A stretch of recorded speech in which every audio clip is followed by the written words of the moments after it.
Sündmus, mida Iisraelis nimetati Donald Trumpi poolseks reetmiseks.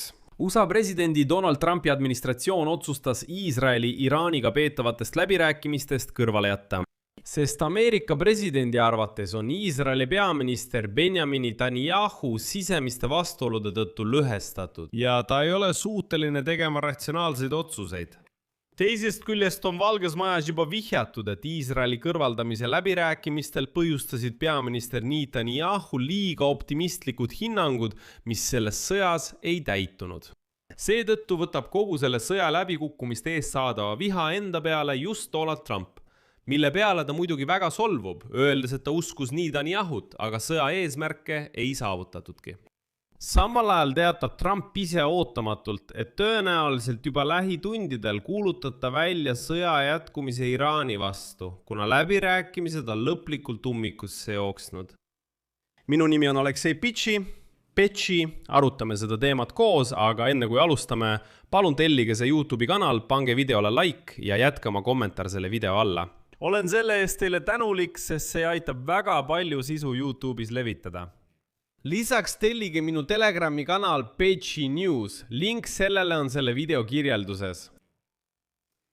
Niisiis, täna teatab New York Times, viidates oma allikatele, et USA presidendi Donald Trumpi administratsioon otsustas eemaldada Iisraeli läbirääkimistelt Iraaniga. Põhjuseks olid peaminister Benjamin Netanyahu liiga optimistlikud hinnangud, mis ei täitunud.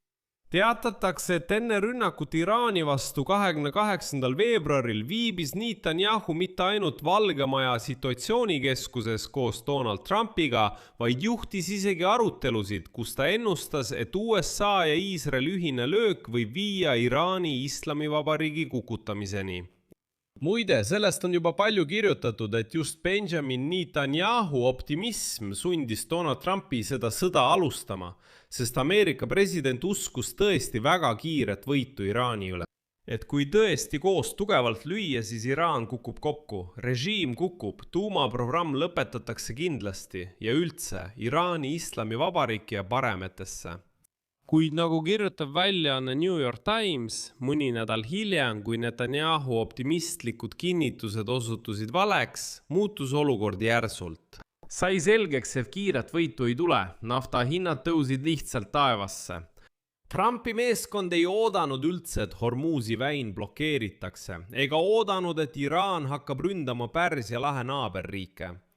Ja kõik Trumpi katsed Iraani hirmutada lõppesid lihtsalt häbiga. Kõik tema tähtajad, kõik need hoiatused ja nii edasi, need on juba nädalaid kestnud ja minu arvates kogu maailm juba vaikselt muigab nende avalduste üle. Lõpuks 2 Iisraeli kaitseministeeriumi ametniku sõnul tõrjus Trumpi administratsioon Iisraeli poole asjadest nii kõrvale, et riigijuhid jäeti praktiliselt täielikult välja USA ja Iraani vaherahu läbirääkimistest. Nüüd on iisraellased, kellel mapib infot oma lähimalt liitlaselt, sunnitud ise koguma teavet selle kohta, mis toimub USA ja Iraani vahel. Läbi oma sidemete piirkonna juhtide ja diplomaatidega ning kasutades oma enda jälitustegevust Iraani režiimi sees. Just sellega ongi seotud Netanyahu enda sünge meeleolu. Eelmisel päeval tegi Trump, kes pidas oma meeskonnaga erakorralise koosoleku sõja taas alustamise teemal, järgmise avalduse, tsiteerin: "Ma arvan, et juhtub üks kahest. Kas ma annan neile tugevama löögi kui kunagi varem või me sõlmime kasuliku kokkuleppe? Mõned eelistaksid sõlmida kokkuleppe, teised aga taas alustada sõda, kuid ma tahan ümber lükata oletuse, et Iisraeli peaminister Benjamin Netanyahu on mures ebasoodsa kokkuleppe sõlmimise pärast. Ja nüüd läheb asi kõige huvitavamaks. Trump nimetas avalikult Netanyahu, tsiteerin, vastuolude poolt lõhestatud inimeseks. Iisraeli ametnikud väidavad, et peaminister on arutatava kokkuleppe pärast äärmiselt mures ja kutsus Trumpi üles alustama uut rünnakute vooru. Selle poole, et Trump tegelikult taas liigubki, kuid Trump ütleb juba otse, kuulge, teda rebivad vastuolud ja ta ei suuda tasakaalukaid otsuseid teha. Siiski üleminek formaadilt, kus Netanyahu viibib Valge Maja situatsioonikeskuses ja koordineerib rünnakuid koos Ameerika presidendi Trumpiga, formaadile, kus ta on kõrvale jäetud. Läbirääkimistest kõrvale jätmisel võivad olla tõsised tagajärjed Iisraelile ja eriti Netanyahule, keda sel aastal ootab ees keeruline võitlus tagasivalimise nimel, sest Iisraelis toimuvad valimised. Ja siin on oluline märkida, et nagu kirjutab New York Times, on Netanyahu pikka aega esitanud end valijatele kui Donald Trumpi mentorid, kellel on võimalus saada USA presidendi toetus ja mis veelgi tähtsam, seda toetust ka hoida.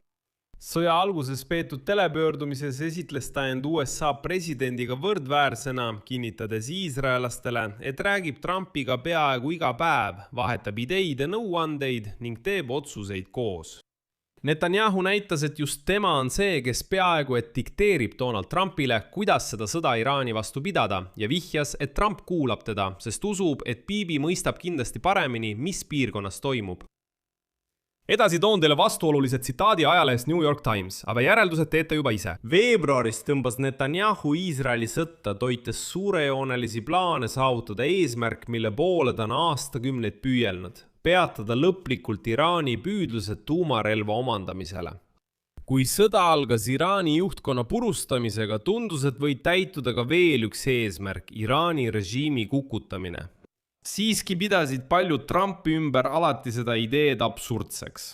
Varsti hakkasid Ameerika Ühendriikide ja Iisraeli prioriteedid üha enam lahknema, eriti pärast seda, kui Iraan sulges Hormuzi väina, mis tõi kaasa nafta hinna järsu tõusu ja sundis Donald Trumpi relvarahuga nõustuma.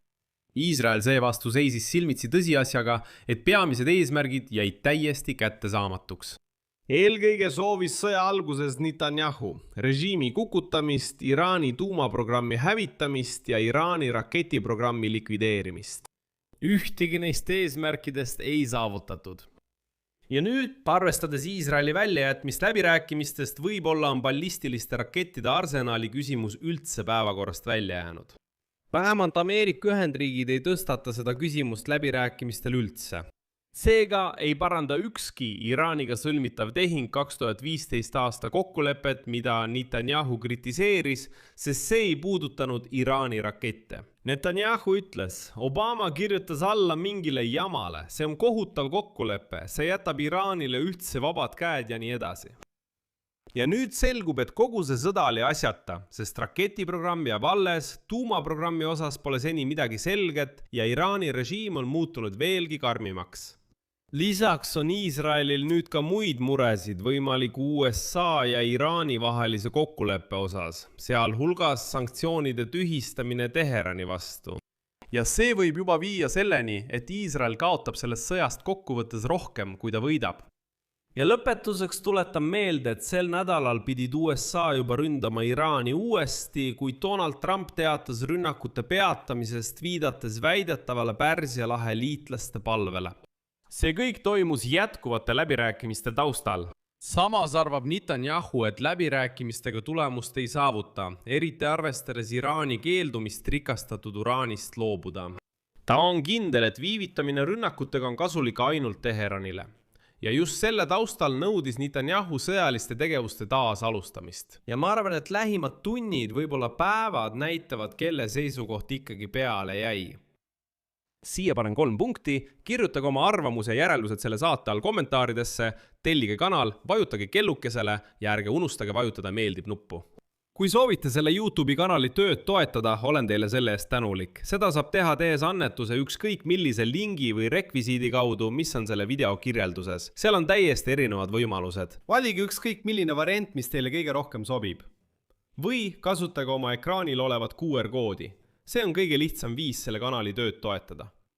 Sellega on kõik, hoolitsege enda eest, kõigile head aega!